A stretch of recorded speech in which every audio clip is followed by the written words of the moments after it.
Car insurance कंपनियां साफ record रखने वाली पॉलिसी होल्डर्स को राहत देंगे। इस हवाले से डिटेल्स शेयर कर रही हूं। सऊदी सेंट्रल बैंक ने गाड़ियों की इंश्योरेंस कंपनियों को हदायत की है कि वो साफ रिकॉर्ड रखने वाली गाड़ियों के मालिकान को राहत देंगे। ऐसे मालिकान को भी राहत दी जाएगी जिन्होंने 6 माह तक इंश्योरेंस ना कराई होगी। अगर बगैर इंश्योरेंस का वक्फा 180 दिन से ज़्यादा हो तो ऐसी सूरत में इंश्योरेंस के नए साल के हवाले से राहत की शरह मनसूख कर दी जाएगी।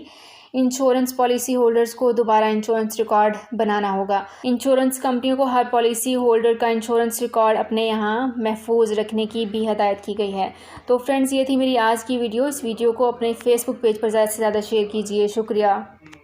सऊदी अरब में मुकीम गैर मुल्कियों के लिए बहुत बड़ी खुशखबरी आ गई है। अब कोई भी शख्स जो अपने मुल्क जाना चाहता है और उसका इकामा एक्सपायर हो या इकामा वैलिड हो, शिरका बंद हो, मुसस्सा बंद हो या कफील छुट्टी ना लगा रहा हो या कोई भी मसला हो तो आप हमारे साथ रब्ता करें। हम इंशाल्लाह आपको 3 दिन के अंदर अंदर एम्बेसी के जरिए आपका खरूज लगाकर आपको आपके मुल्क वापस भेज देंगे। कोई भी इंडियन, पाकिस्तानी, नेपालियन, बांग्लादेशी, श्रीलंकन या किसी भी मुल्क का हो, वो आसानी से बगैर किसी परेशानी के अपने मुल्क वापस जा सकता है। जी हाँ, स्क्रीन पर आपके सामने जो नंबर शो हो रहा है इस पर आप कांटेक्ट करें। इंशाल्लाह 3 दिन के अंदर अंदर आपको आपके मुल्क वापस भेज दिया जाएगा। मतलूब केस वाले रब्ता ना करें। शुक्रिया।